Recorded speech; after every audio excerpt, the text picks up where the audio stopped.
Welcome to the unarchived tales. देश की आज़ादी की जंग को हम कभी भी भुला नहीं सकते। कितने मासूम लोग मारे गए, कितने सारे स्वतंत्रता सेनानियों ने अपनी जान दी और हमारी भारत माता ने कितना खून देखा। आज हमारी पॉडकास्ट के सेकंड एपिसोड में हम बात करेंगे देश के सबसे महान लीडर की, जिनकी जिंदगी का सिर्फ एक ही लक्ष्य था, आज़ादी। और कैसे वो जाबाज सैनिक अपनी मौत को धोखा देकर दुनिया भर के लिए गुमनाम होकर देश के लिए अंत तक जीता रहा। आज हम बात करेंगे गुमनामी बाबा की। 15 अगस्त 2022 को हमारे देश की आज़ादी को 75 साल हो चुके हैं और आज़ादी के इस महोत्सव में हमें अपने देश के उन अनसंग हीरोज को भी शुक्रिया बोलना चाहिए, जिनके बारे में हमें काफ़ी कम जानकारी प्रदान की गई है। आज़ादी की इस लड़ाई में काफ़ी ऐसे भी हीरोज थे जो गांधी जी और नेहरू जी की छवि के पीछे दबा दिए गए थे। उन हीरोज का भी मोटिव देश को आज़ाद कराना था, पर हो सकता है कि शायद उनके सोच और विचार गांधी जी और नेहरू जी से मिलते ना हो, इसीलिए उनको काफ़ी हद तक साइडलाइन कर दिया गया था। असल में हमारे देश की आज़ादी के सबसे बड़े हीरो थे हमारे नेताजी, जिन्हें आज़ादी का सही मायने में मतलब पता था। 23 जनवरी 1897 को सुभाष चंद्र बोस का जन्म ओडिशा के काफ़ी अमीर और रेस्पेक्टेड बंगाली फैमिली में हुआ था। बचपन से ही उनकी पढ़ाई अंग्रेजी में हुई थी और छोटी उम्र में ही उन्हें उनके परिवार ने यूके की कैम्ब्रिज यूनिवर्सिटी में इंडियन सिविल सर्विस एग्जाम की पढ़ाई के लिए भेज दिया था। सुभाष चंद्र बोस पढ़ाई में काफ़ी अच्छे थे, जिसकी वजह से उनका उस परीक्षा का परिणाम भी काफ़ी अच्छा आ गया। यूके में भी वो अपने देश की आज़ादी के संघर्ष को भूल नहीं पा रहे थे, तो वो कुछ समय बाद वापस भारत आ गए। 1921 में घर वापसी के बाद सबसे पहले उन्होंने गांधी जी के साथ नॉन कोऑपरेशन मूवमेंट में हिस्सा लिया और फिर उन्होंने जवाहरलाल नेहरू के साथ कांग्रेस पार्टी में भी सहायता की। कांग्रेस पार्टी का मूल उद्देश्य उस समय समाजवाद और राष्ट्रवाद था। चौंकाने की बात तो ये थी कि 1938 में बोस को कांग्रेस के प्रेसिडेंट के बतौर इलेक्ट भी किया गया था। हमारे नेताजी को पता था कि देश को आज़ादी नॉन वायलेंस से नहीं मिलेगी और नॉन वायलेंस ही कांग्रेस का मोटो था। गांधी जी के भक्त थे हमारे सुभाष चंद्र बोस, पर असहमति के कारण उन्होंने भारी दिल से गांधी जी का साथ छोड़ दिया था। पार्टी छोड़ने के बाद हमारे बोस जी ने कई छोटे और बड़े रिवॉल्यूशनरी संगठनों को लीड किया था, जिसकी वजह से उनको कई बार जेल भी जाना पड़ा। बोस का उस समय उद्देश्य देश की आज़ाद हिंद फौज को स्थापित करना था, जिसके लिए वो जर्मनी और जापान भी गए। नेताजी यूजुअली आज़ाद हिंद फौज की इस्टेब्लिशमेंट के लिए देश विदेश ट्रैवल करते रहते थे और ऐसे ही एक कैंपेन के दौरान 18 अगस्त 1945 को उनके प्लेन क्रैश में निधन की खबर आई। पूरा देश उस दिन शोक मना रहा था। किसी को भी ये यकीन नहीं हो रहा था कि देश के सबसे बड़े फ्रीडम आइकॉन हमारे बीच नहीं रहे। वो देश को आज़ाद कराने से पहले ही कैसे गुजर गए। ये प्लेन क्रैश उस समय ताइवान के टाइहोकू इलाके में हुआ था और उस समय ताइवान जापानीज टेरिटरी में भी आता था। ये प्लेन क्रैश का इंसिडेंट शुरुआत में ही शक की नज़रों से देखा जा रहा था और जब इसकी छानबीन की गई और रिकॉर्ड्स मांगे गए, तब ना जाने क्यों जापानीज सरकार ने 18 अगस्त को हुए किसी भी प्लेन क्रैश की रिपोर्ट को इनकार करते हुए कहा कि हमारे प्लेन रिकॉर्ड्स में उस दिन कोई प्लेन क्रैश हुआ ही नहीं। देश का सबसे बड़ा हिस्सा तो ये सच मान बैठा था कि हमारे नेताजी प्लेन क्रैश में गुजर गए थे, पर देश के कुछ लोग कॉन्स्पिरेसी थ्योरीज बनाने लग गए थे।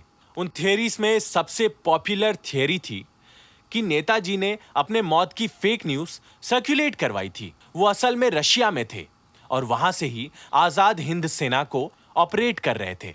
काफ़ी लोगों के अनुसार उनका असली देहांत 1950 के बाद रशिया में ही हुआ था और उनको जोसेफ स्टालिन ने नेहरू के कहने पे असैसिनेट करवाया था। साल दर साल नेताजी की ये कहानी कॉन्स्पिरेसी में बदल गई। सही मायने में शायद किसी को भी नहीं पता था कि नेताजी आखिर प्लेन क्रैश में मारे भी गए थे या नहीं। सही मायने में नेताजी की कहानी में कॉमा लग गया था। प्लेन क्रैश को कोई भी प्रूव नहीं कर पा रहा था और बाकी कॉन्स्पिरेसीज की कड़ियां आपस में मिल ही नहीं रही थी।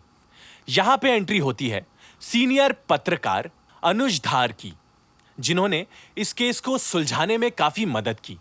अनुज धार के घर में बचपन से ही उनको बताया गया था कि देश को आजाद करवाने में नेताजी सुभाष चंद्र बोस का काफी बड़ा हाथ था, पर उनका नेताजी की कहानी को जानने की शुरुआत से ऐसा कोई भी मोटिव नहीं था। उनके अनुसार जब वो हिंदुस्तान टाइम्स में नौकरी करते थे तब वहां उनके सीनियर्स ने उनको नेताजी के ऊपर इंक्वायरी करने का सजेशन दिया था और ऐसे ही इंक्वायरी करते करते काफी सोर्सेस से बातें करते करते उनको ये पता लगा कि ये इंडिया का अभी तक का बेस्ट केप्ट सीक्रेट है। उन्होंने अपने 20 साल की छानबीन में ये पता लगाया था कि ना ही नेताजी का प्लेन क्रैश हुआ था और ना ही उन्हें स्टालिन ने मरवाया था। असल में नेताजी वॉज अलाइव और उनको दुनिया से छुपाया गया था। अनुज धार ने अपनी कुछ किताबों में नेताजी की जिंदगी का असली सत्य भी पिरोया है। उनके अनुसार नेताजी की मृत्यु 16 सितंबर 1985 में हुई थी और उनका नाम उस समय गुमनामी बाबा था। अब शायद आपके मन में भी ये सवाल आ रहा होगा कि अगर हमारे नेताजी जिंदा थे तो वो दुनिया से छुप क्यों रहे थे, वो कभी सामने क्यों नहीं आए। गुमनामी बाबा के कुछ मित्र और उनके पर्सनल डॉक्टर्स को ये शायद पता था कि वो नेताजी हैं। उन्होंने भी उनसे कई बार पूछा कि आप आखिर देश के सामने क्यों नहीं आ रहे हैं।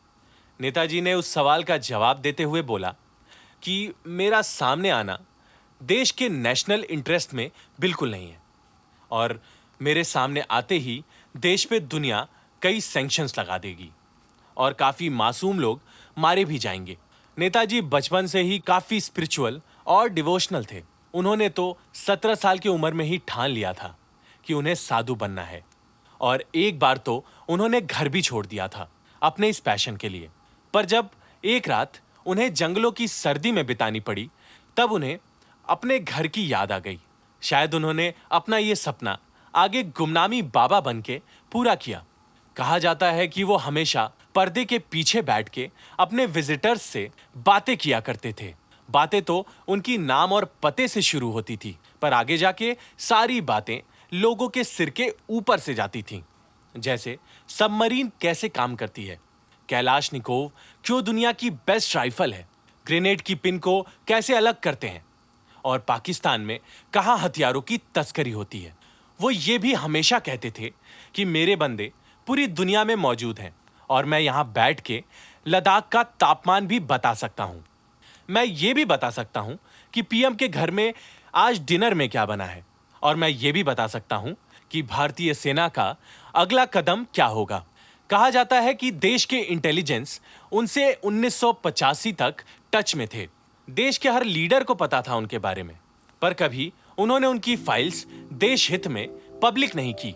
हो सकता है शायद आगे जाके उनकी सारी फाइल्स पब्लिक हों और हमें सही मायने में उनकी महानता के बारे में पता लगे।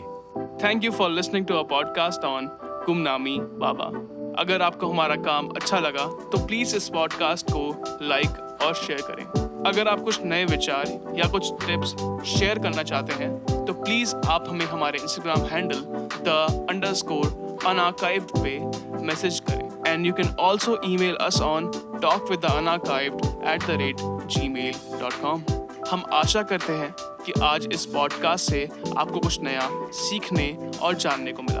आगे ऐसे ही अमेजिंग पॉडकास्ट के लिए हमारे चैनल पे बने रहें। Until then, have a nice day.